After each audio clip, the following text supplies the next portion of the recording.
রক্তে কি কি ধরনের রোগ হয়? রক্তে যে ৩টি প্রধান উপাদান আছে, WBC, RBC, প্লেটলেট অর্থাৎ শ্বেত রক্তকণিকা, লোহিত রক্তকণিকা এবং অনুচক্রিকা। এই ৩টি উপাদানের কোনোটি যদি অস্বাভাবিক বেড়ে যায় বা কোনোটি যদি অস্বাভাবিক কমে যায়, তাহলে কিন্তু আমরা ধরে নিতে পারি যে তার কোনো একটি রক্তরোগ হয়েছে।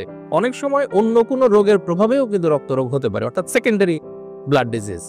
তো সেক্ষেত্রেও কিন্তু আপনাকে রক্তরোগ হয়েছে বলেই গণ্য করতে হবে। সেক্ষেত্রে মূল রোগের চিকিৎসার পাশাপাশি রক্তরোগের চিকিৎসাও দিতে হয়। মজ্জায় কোনো ধরনের অসুখ যদি হয়, যেমন আপনার মজ্জায় রক্ত উৎপাদন ক্ষমতা কমে গেছে, যেমন অ্যাপ্লাস্টিক অ্যানিমিয়া বা ভুলভাবে রক্ত উৎপাদন করছে, যেমন মাইলোডিসপ্লাস্টিক সিনড্রোম, তারপর হচ্ছে থ্যালাসেমিয়া, যেখানে ত্রুটিপূর্ণ হিমোগ্লোবিন তৈরি হচ্ছে। তো এইগুলি হচ্ছে রক্তরোগ।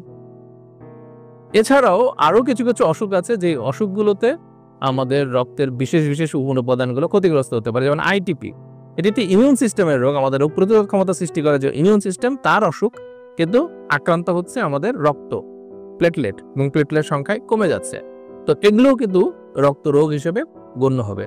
এছাড়াও নানান রকমের এনিমিয়া আছে, বিভিন্ন ডিজিজ আছে এনিমিয়ার জন্য, মানে এনিমিয়ার অনেকগুলো রকম আছে। সে যত রকমের এনিমিয়া আছে এগুলো কিন্তু রক্ত রোগ।